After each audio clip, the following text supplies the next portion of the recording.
Could not be here this morning, so there will be no swift retribution to Redkowski this morning after that stunt that Redkowski pulled last week. Yeah, I'm going with the Redkowski on everything he says.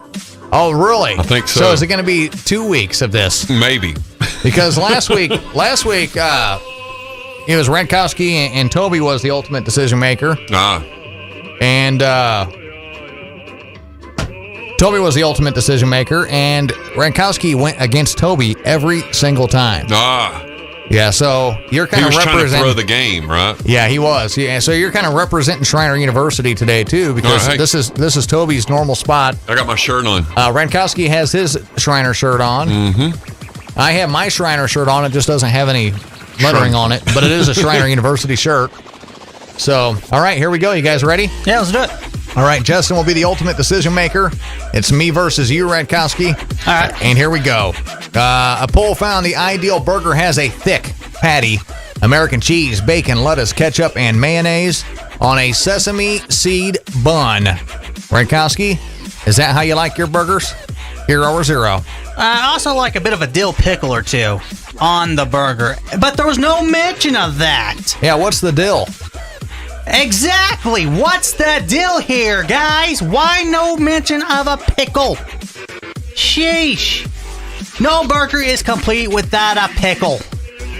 And just because of that one instance, that is a zero. All right, that's a big fat zero from Rad. Over to you, Justin. Hero, or no, it's me. I'm going to have to go hero on that one. You know why I'm going to go hero? Because I hate pickles on my burgers. Oh man! I cannot eat pickles on my burgers. Eric. I got a sandwich the other day and it had pickles on it, and Eric, I like I always do, I ordered with no pickles and it came with pickles anyway, like always, everywhere I see him to go. Mm-hmm. And why do you not like pickles? I just don't like them. I just don't. It's a texture thing for me. Because they're hard to chew. My family doesn't like onions on things, and I love onions. See, but I like it's a onions. texture thing. Yeah, but the pickles, I don't always bite all the way through them. Yep. So they get stuck on my lip. Then I got a pickle hanging from my lip. Mm-hmm. So hey now, I dig pickles. But I also like a sesame seed bun on my burger, man. And so I'm gonna have to pick. Now here's the weird thing: I don't eat tomatoes on my burger. Neither do I. I like tomatoes on the side, and I'll take them off and put them on the side, put a little bit of salt on them. Oh, yeah. Yeah, but I don't want them on my burger. But I do like a sesame seed bun, so I'll go hero. All right, hero on that one. So Redkowski's up 1-0. No, you're not. I'm up 1-0. Okay. 1 in 4 Americans admit they're bad at parallel parking. Around 2/3 of us think we're good parallel parkers, and men are twice as likely to think they're great at it. Redkowski, hero or zero? I know I'm good, but I also know I'm not that great. I mean, who is actually great at parallel parking? I mean, I failed it on the driving test. Yeah. But somehow I still passed the overall driving test. Yeah. So getting the awareness out there and people admitting that they're not actually that good. At least I think that's the premise here. I'll have to go hero. All right. I'm going to go zero because parallel parking sucks. It does. I'm not a big parallel parking fan. I, too, Redkowski, failed that part of my driving test the first time. I ran over one of those cones.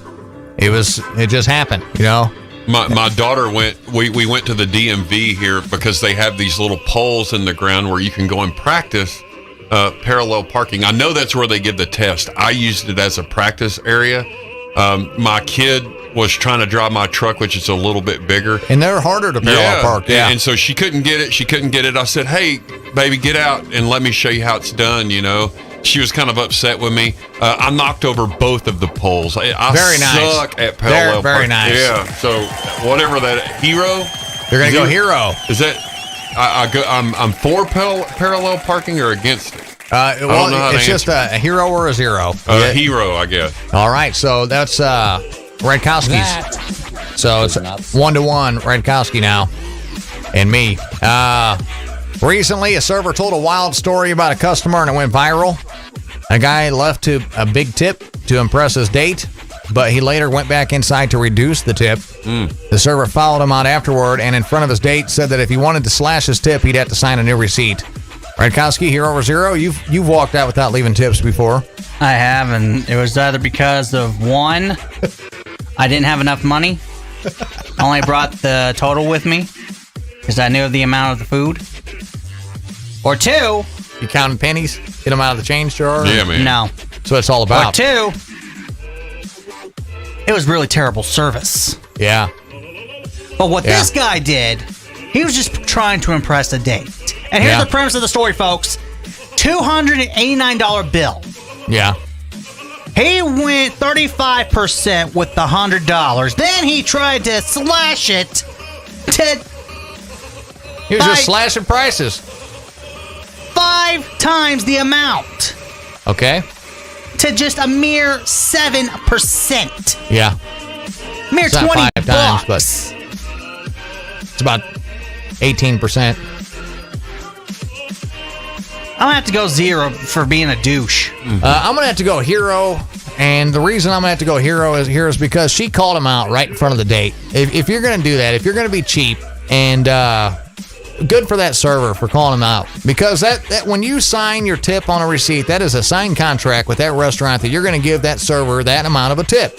And the dude signed it, he put the tip on it, and then tried to go back and change it up after he'd already done it. That probably made that server's day, getting a big tip like that. And then you go and do that to that server. No, ain't nobody got time for that. Big zero. Or no, big hero because she called him out. Sorry. Over to you, Justin. I think going back in and asking for money back from a tip after the fact that you write that number down, make sure your chick sees it, Yeah. and then you go back and you're like, okay, man, I need half of my money back or something. Come on, man, that's a zero. All right, zero. 2-1 Rad. 22% of Americans say they find the sound of cicadas relaxing, according to a new poll. 31% said the sound is annoying. Radkowski, Hero or Zero? Yeah, I'm actually with the 31%. They are annoying, especially when it's a lot of them. All right, so So I'm gonna have to go hero for the 31%. all right. I'm going to go, I got to go Hero on this one, too. I was going to go Hero before you did, and I thought you were going to go Zero when you said it was annoying, but I got to go Hero, too, because I love the sound of cicadas, and I also love the sound of bullfrogs. Yeah. And the reason for that is because when I was a kid, we had a pond out there, and the bullfrogs and cicadas were going nuts at night. It just kind of brings me back when I was a kid. I'm going to go Hero on that one. Do you concur, Justin? Well, here's the deal. A true story. I had a neighbor. We used to go hang out at his house when we were kids. He was 100% deaf. He couldn't. No. He was blind. 100% blind. 100% blind. Had never seen in his life. Never had sight. Born that way. And this kid, he would sit in the backyard. The cicadas would be up in the tree making that noise. And he had a Red Ryder BB gun. And he would sit there and put the butt of that BB gun on the table, and that thing would make that noise, and he would move the barrel of that gun around, and I saw him shoot 20 cicadas out of the trees. That's wild. It's insane. It's like he had sonar built in. Drives Yeah. me crazy. I hate the sound of cicadas. Zero. All right, Zero. You suck! Let's see a couple more for you real We quick got before we get out trumped of there here. by the I cheat know, we there. did get trumped, both of us. Let's see. 77% of workers waste time in unnecessary meetings every week. Radkowski, Hero or Zero? What is considered an unnecessary meeting? A meeting that's not necessary. Like, what subject is not necessary? If you're just going to have a meeting for the heck of it, waste an hour, you got to block out an hour of everybody's time. That's a zero. Yeah, I gotta go Zero on that too. What do you think? Zero. Yep, that's why we don't do that here. You suck! We got too many things going on to do that. Some people have to have meetings about meetings, and it's just a really time killer. New study has found the best state for millennials is Washington, followed by D.C., which isn't a state. The worst state is West Virginia, and New Mexico is second worst. Now, I don't know where Texas is, but I'll find out for you real quick. Texas is number 19. Hero or Zero, That's Rad? a zero. Why? Texas is the best state of all time. Okay. Hands down. I mean, unlike Washington, Right. we don't have state tax. True. We just have land tax. It makes up for it. And then, it goes up like 15, 20% every year, it seems like. While they have different opinions, we have opinions of our own. Hero or zero? Again, zero. All right. I'm going to go zero with that, too. Yeah. Do you concur? Yeah. Texas should be the best place for millennials. For millennials? Yeah. I'll say we load up all the millennials and ship them to Washington. Well, then I'd be gone. Redkowski'd be gone. Oh, y'all are in the millennial category. Yeah. All right. See you guys later. That's why I'm growing the man bun on my head. Not really. Yeah. All right. So hero or zero? I don't know. Zero. Everybody's zero. How are we feeling about travel? In a poll, 50% of people say they will definitely take at least one trip this summer. 32% are considering it. And 15% say they won't travel at all. Rad, hero or zero? Well, at least some people will be wanting to take a trip, and they deserve it too. Everyone deserves a bit of a trip, especially after last year, where we couldn't, for the most part, go anywhere. That's a hero right there. Yeah, I got to agree with Redkowski on this one too. I mean, it is a hero. Get out and do something. Yeah, hero. Yep, big hero on that part. Let's see. Man in Virginia. You've got to read this. Oh, yeah, we'll get there. That one's great. One-legged man, a man in Virginia spent the pandemic inventing a device that lets you blow out birthday candles without blowing your germs onto the cake. Redkowski, hero or zero? Hey, you know what? That's actually a hero right there. I mean, you don't want to spread germs onto the cake. What is it, a mask? It's a leaf blower. Is it? I don't know. So why not? Kudos to him. A hero for the ingenuity. It's like a little fan that blows out the spit particles. Yeah, so I'm going to go zero on that one. There's nothing like eating a birthday cake with a 6-year-old spit all over it. I'm going to go zero. Yeah, over to you, Justin. Zero. You suck! All right, last but not least. A one-legged man is accused of kicking a police officer after being arrested in a Dublin bar recently. And surprisingly, that's Dublin, Ohio, not Ireland. Or Texas. Yeah, surprisingly, yeah. Redkowski, hero or zero?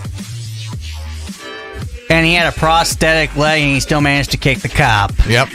Well, I tell you what.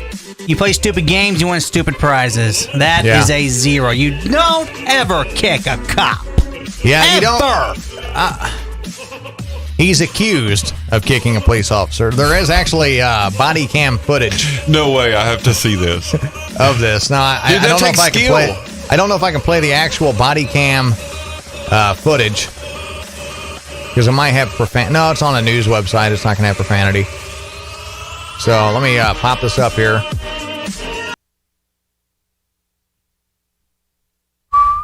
Wait for it.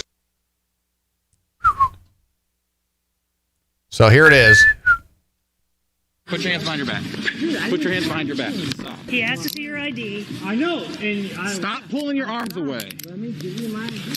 Stop pulling your arms away. You're going to the ground. Put your hands behind your back. Push me. Sit up and get in the car. No! Sit up and get That's the kick right there. Yeah. So zero. All right, zero. I got to go zero on that too. You don't ever kick a cop. You don't kick a cop, but I do give him a kudos for the skill level it takes to do that with one leg. I'll give the guy a hand. Sorry, I can't give him a foot. He's one shot. And there you go. That's going to be hero or zero on this great Wednesday morning in God's great, beautiful Texas Hill Country. Toby will be back in here next Wednesday for Redkowski's Retribution, live on the air for that stunt Redkowski pulled last week. And it was rough. Toby was like, he's like, it doesn't matter what I go, Redkowski's just going to overrule me on every single thing. And that's what he did. It was an attack. It was. He didn't come up with a good argument. Yep. Redkowski came with daggers out to that hero or zero, but Toby's going to bring something a little bigger next week for you, Rad. You can try. All right, so there we go. All right. That's hero or zero on this great Wednesday. Thank you so much, Justin, for joining us this morning. Thanks for having me in. Real quick, Justin, you're from Stephenville, Texas. Yeah, most of my life I was there. And did you ever hear about that UFO thing in 2008? I did. We watched. It happened every time. Okay, so here's the deal. Lake Proctor out there is an Army Corps of Engineers lake. Okay. And so if you look at the air maps, that's a military practice area where they practice dog fighting and jet fighting and stuff like that. Well, every especially during the summer months, but I would sit outside of my house. I lived out in the country, and we would see these jets that would come in and they would start dogfighting at night. You could see and watch them if you knew what was going on. Well, the jet that was up in the front, they would release flares, all right, just as they would really in a dogfight situation, and those flares would hang in the air, and they just look weird, and depending on what they're doing, sometimes they look like a shape, sometimes it looks weird, but every time after the flares would go off, you'd start seeing all these bright lights in the sky. Calls would start up, and the sheriff would get inundated with, "Hey, we're seeing UFOs and stuff." Now the one that they seen, I was there when it happened. I did not see it happen, but the crazy thing is there was a lot of constables. Some of the people in the sheriff's department even witnessed some things, and I know that it was a really big thing around the Stephenville area, thinking that we actually had some aliens in there around the area or something. I don't know. I can't contest either way. Do I believe in aliens? It's possible. It's possible. Who are we to say that there's nothing else out there? Right. I got another question about Stephenville. How did Stephenville make the news last week, Redkowski? There was another question about Stephenville. Okay. All right. And it's pulling up right now. I forgot what it was about. It was about the worst basketball city in the country. Yes. Yes. Yeah, Stephenville made the worst basketball country, or worst basketball city in the entire country. Huh. That's weird because Tarleton State University has a pretty good basketball team out there, and they've also become a D1 school. So the school is going really big there. And the crazy thing, the coach that coaches for Tarleton State University also coached a guy that you might have heard of that is in the NBA, Dennis Rodman. So really? He was Dennis Rodman's coach. Wow, that's wild. In his college days, And of course, it won't pull up now. Right. Technology is going south today. No kidding. Where is it at? We just talked about this the other day. Oh, here we go. The best cities to live in if you're a basketball fan. There you go. So, and they probably mentioned Tarleton State University in there too. But so the worst place to be a basketball fan, according to this, is Stephenville, Texas. Yep. Why is that? I don't know. It's a rural town about an hour southwest of Dallas. They got a huge basketball program at Tarleton State University. I don't know why they is it also known as the cowboy capital of the world? Yeah, well, they claim that, Yeah. They also claim in Hocko is where Billy the Kid is buried, but really? Yeah. But that's wild. They also think that that's in Sumner or Fort Sumner, outside of Fort Sumner in New Mexico. They got a big museum over there. I walked in and I said, "Hey, we were there right at closing." I walked in. I said, "I didn't know. I thought that Billy the Kid was buried in Hocko," and they kind of gave me that look, and I was like, "Oh, I'm joking, man. I know he's back behind your place." And the funny thing is he's still in a jail cell. They put a jail cell over his grave because people were over there robbing the tombstone and stuff. Oh, so that was to protect the but tombstone. It's funny because you walk up and it looks like he's still in the clank, That's wild. Yeah, outside of Fort Sumner. He'll just be there forever, I guess. Yeah. So I don't know.